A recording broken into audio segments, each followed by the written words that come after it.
கொய்யாப்பழத்தை வைத்து இப்படி சட்னி செய்யுங்க, தோசைக்கு சூப்பராயிருக்கும்.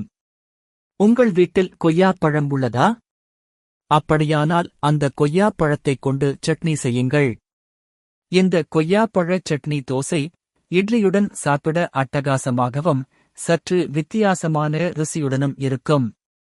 குழந்தைகள் முதல் பெரியவர்கள் வரை அனைவரும் விரும்பி சாப்பிடக்கூடியவாறு இருக்கும்.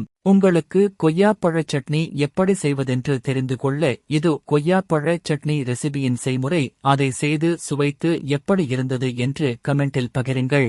சட்னி செய்ய தேவையான பொருட்கள்: ஒரு கொய்யாப்பழம், உளுத்தம் பருப்பு 1 ஸ்பூன், கடலை பருப்பு 1 ஸ்பூன், 2 பெரிய வெங்காயம், பூண்டு 3 பல், கொத்தமல்லி சிறிது, கறிவேப்பிலை சிறிது, புளி 1 சிறிய துண்டு, 2 பச்சை மிளகாய், துருவிய தேங்காய் 1/4 கப், எண்ணெய் 1 டேபிள் ஸ்பூன், உப்பு சுவைக்கேற்ப.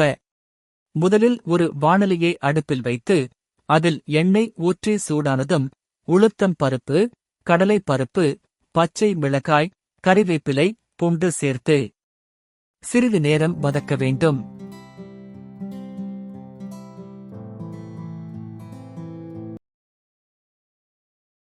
பின் அதில் வெங்காயம் மற்றும் புளியை சேர்த்து நிறம் மாறும் வரை நன்கு வதக்க வேண்டும்.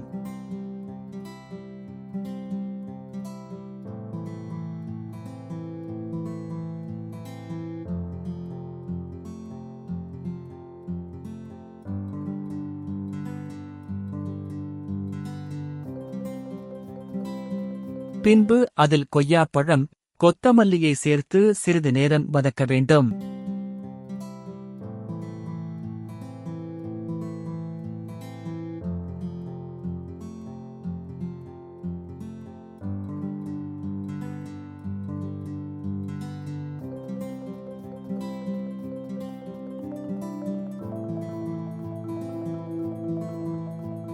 அடுத்து துருவிய தேங்காயை சேர்த்து ஒருமுறை வதக்கி இறக்கி குளிர வைக்க வேண்டும்.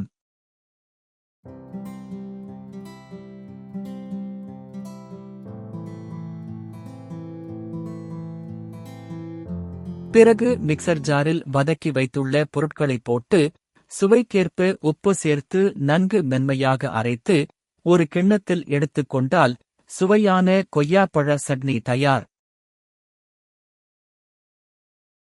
இந்த ரெசிபி உங்களுக்கு பிடித்திருந்தால் லைக் மற்றும் சப்ஸ்கிரைப் செய்து பகிருங்கள்.